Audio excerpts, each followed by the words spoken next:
Hey everybody, Chris Bello here again with another solo episode. And this episode is going to be about how you only fail if you quit.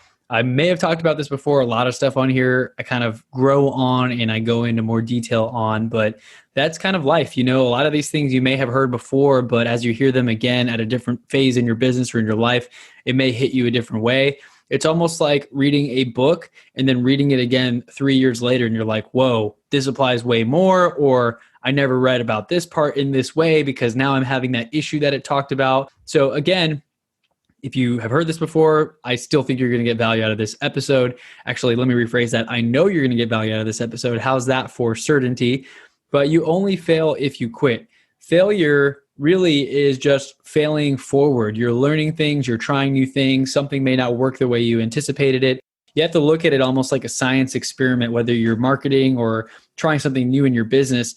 Maybe you test something and you tweak it. It doesn't quite go as planned. You note down what worked, what happened. Did you get any calls off of a direct mail piece marketing? Like right now, a friend and I have some direct mail out and we've got a no calls off the mail. We're sending 500 letters a month. I've never really done direct mail before. And we've targeted a specific neighborhood for people who may want to sell their house. And because I have my license, if they're not really interested in selling it at a discount, I could at least try to get a listing out of it or something like that. So that's kind of the thinking on it. And we're spending, I don't know, a couple $100 or something each. I can't remember the exact total, but it was not really huge for what I consider an investment in myself and in my potential future business. And so it's been 2 or 3 months, right, of sending this mail out, and we haven't gotten any calls off of it. I'm not sure if it's working very well, but we're going to stay strong and stick with it. And we're assigning different numbers. There's tools like CallRail where you can assign one number to the first letter, a different phone number to the second letter. That way you can use marketing to track and see if I do get a call, which letter was it? Was it the first wave, the second, the third? Which one did they call from? We'd be able to track that stuff. And so while technically this has kind of been a failure, we haven't gotten any business or leads out of it, we're failing forward. We're figuring things out. We're figuring out, well, maybe that didn't work. Are we not mailing to enough people? Did we not say the right thing? Let's keep at least consistently sending mail for 6 months to see what happens. And so I'm not going to pull the trigger because I didn't get a call on the first month or the second month. I'm going to keep going. I'm going to stay consistent. We're going to keep on pushing forward. And if we get nothing at the end of it, maybe we have to reevaluate. Hey, maybe we need a new list. Maybe we need to call some of these people for like the houses that we're really interested in.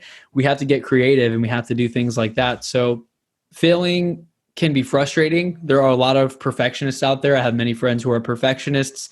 There are many people who were all A students. They got all A's in middle school and high school, and then they get to college and it's considerably harder in many cases to get all A's. And I met people who would beat themselves up if they got a freaking B on a test. They would freak out. They would be like anxious and depressed. And if they got a C, oh man, that'd be the end of their life in their mind. Meanwhile, I had the people such as myself that I knew who were like, oh, it's cool. I got a B or I got a C. I'll do better next time. Or you get a D or an F one or two times. Maybe you got to drop the class and take it at summer school somewhere. I had to do that for accounting, for example. I'm not interested in accounting. I didn't find it interesting. And I got a really bad grade on my first test where I was like, man, we only have 3 tests and a final. I don't think I can get higher than a C with this grade that I got on my first test. And so I dropped the class and I took it in the summer school. And now I can just hire an accountant because I don't really know that stuff. But then again, I don't really need to, right? You can outsource all of those things and delegate the things that you don't like or don't know how to do very well. And so while I have failed at things before, like tests or ideas that I've tried, I have implemented new things. I've learned new things. I've made websites that got no traffic. I've made sales pages that didn't convert. And as I've done those things, I've gotten better and faster and stronger. And I've done email marketing. I've built a web page on WordPress. And I've iterated, I've gotten better. And now that I'm in real estate, I've been able to quickly implement, I know how to do a mailing list, easy. Make a freebie, cool. We can get people on my list, send consistent value, send a weekly email, have a call to action, invite people to do things like book a call with me. And it's just a system, and I'm just feeding the content machine by consistently putting out content. It doesn't all work. It's not all the best. A lot of people ask questions when they find out I have a weekly email list, especially other real estate agents that I know that are friends. Like, what do you send weekly? I don't know. I just send something. Something is better than nothing. It doesn't have to be perfect. Weeks I go all in, I'm feeling it, I'm in the zone. I type a great email out and I get 2 or 3 replies like, man, this was really good stuff, Chris. Like, this must have taken you a while to do. And other times I just post a little picture of me with my dog or something wearing a shirt that says, let's taco about real estate that one of my clients got me and it has a picture of a taco on it. It's pretty cool. So sometimes I'll send a picture like that and just say, hey, hope everyone had a great week. Here's what the market's doing. I just had a couple closings last month. I'm staying busy. How are you doing? Let me know. Reply to this email. If you want to get lunch or coffee or any of those things, feel free to reach out at any time. So really no substance in that email, for example, but then the next week I may go deep on a book that I just finished that I really loved and add a ton of value and have a link to the book and ask people what they thought or if they've read it. And I'm just trying to engage with people in my audience and in my network to see if I can help them in any way, if they'd like to connect, because ultimately people do business with people they know, like, and trust. And I'm not trying to just do this to get business or get referrals out of people. I just want to add so much value that others can't help but reciprocate it. Like, the world is going to throw opportunities my way because I try my best to add value to as many people as I can. Every time I talk to somebody, I'm giving away all my secrets, basically all the tools that I use, the things that I figured out, like delegating and automating to scale myself up. And I'm just putting it all out there, the best stuff that I possibly can. And many times it's just a one-way thing where the other person's just taking notes and thanking me, and they're like, dude, I can't believe you just gave me 30 minutes of your time and you gave me all that information. Thank you so much. And it feels good, first of all, to help people. But second of all, I know it's going to come back eventually. And at the end of the day, it's like, was that a good investment of my time? I don't know. Was it a waste of time? You'll never know. You got to just keep on planting these seeds and eventually they're going to pay off. Some of them won't, some of them will. And some of them will continue to plant multiple seeds. For example, I've got one client, he's already bought 3 houses with me. And another client, he's looking for his second house with me. And so those are examples of people I've invested my time into, and it's paid off really well for me because I don't have to go out and continue to get new clients if I've got clients that are finding multiple properties for investment purposes. So every time you're feeling like a failure or that something's not working or that you are a loser or whatever, don't hold yourself down for too long. Don't beat yourself up. Just understand that whatever you tried didn't work, or maybe you just haven't done it for long enough. You might need to just spend more time doing that thing or getting better at something. Maybe you're not that great at it. The first video I made was not very good. I was very monotone, kind of like my first podcasts. And in fact, I didn't have a great mic. I didn't have a lapel mic. So the feedback when I tried to do a Facebook ad to whatever sales funnel or product I was trying to sell, one person commented saying, hey, I can't really hear you. The mic's very echoey. And it's because I was just using a regular camera without any additional microphone. So it was picking up the noise of cars driving by, and the room was echoey that I was in, and dogs barking in the background, versus having a mic like this podcast mic that I'm recording on. You can hear how clear it is right now, right? You can't get this level of quality on a camera. Like my little Logitech camera, if I were recording into that, the quality would not be anywhere near what it is with this mic, which is like $150. Great investment. I've been using this mic since probably episode 50 or so. And I used like a $30 or $20 mic before that seemed to work pretty well up until this point. So long story short, what I'm trying to say here, if you're failing, if things aren't working, try again. Find people who are being successful, model them, ask them what you're doing wrong or what you could improve on. And not everyone's going to have the best advice, right? You have to get advice from people who have done what you want to do. You can't ask people advice if they haven't done what you want to do, because how the heck are they supposed to know? Everything that they say is just theoretical at that point. So yeah, where am I going with this anyway? You only fail if you quit. That is the title of this episode. And it's just a reminder to keep on pushing, keep on trying, keep testing and tweaking. Success is on the other side of failure. There's a quote from Albert Einstein. It's like, I think it took him 1,000 or 10,000 attempts to create the light bulb. I heard somewhere 10,000, I think was the quote, but I don't know. But in any case, the quote said something like, I haven't failed 10,000 times. I found 10,000 ways that it won't work. So it's just a way that doesn't work. And you keep on trying and testing and tweaking. And honestly, the secret that I've kind of found is the faster you fail, the faster you're willing to fall on your face and try things that don't work and put out content that gets one like and put out a video that nobody even looks at or shares.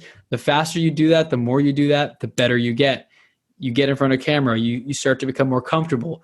Anyone can be like, hey, can you do a quick testimonial video? I'm like, yeah, turn the camera on, let's start recording. And I can do it in the first take without having to try very hard. Or worst case, I might be like, hey, let's do that one more time. Now I know what I actually want to say.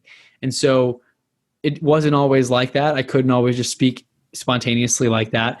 It came through practice and through repetition. And you're not going to be perfect at everything. Just get over that right now. If you were the person who got all A's and you couldn't take it when you got a B, get used to getting some B's, C's, and F's. You're not going to be able to do everything perfectly the first time. And if you can, chances are you're not pushing yourself hard enough, because if you're not failing enough, you're not trying enough. You're not doing enough big things. Just accept that fact that you need to fail and you need to try new things. And anytime you try something new, you're not going to be great at it, most likely. You might have an inclination, you might be pretty good just naturally, but you're probably not going to be the best, right? If you're athletic and you're tall and you can dunk just because you can jump high, that doesn't mean you're going to be great at shooting free throws or three-pointers. It's going to take practice nonetheless. You may be faster at running, but that doesn't mean you're going to be good at soccer, because that takes hand-eye coordination and foot coordination and all those skills, right? And so it takes practice with whatever it is that you want to do. My advice, as always, is to just pick something and go all in and focus on it. I constantly am evaluating, because I still feel like even within real estate and with my podcast, I'm doing too many things. I'm trying to remove things from my list of things to do and things I'm spending time on, because the more that I spread my attention across multiple things, the less effective I get at all of those things. So get very focused, get very granular, find mentors in your specific space or niche. Ask them what they're doing, what's working for them, and then take little bits and pieces from this person and that person and that person who's winning.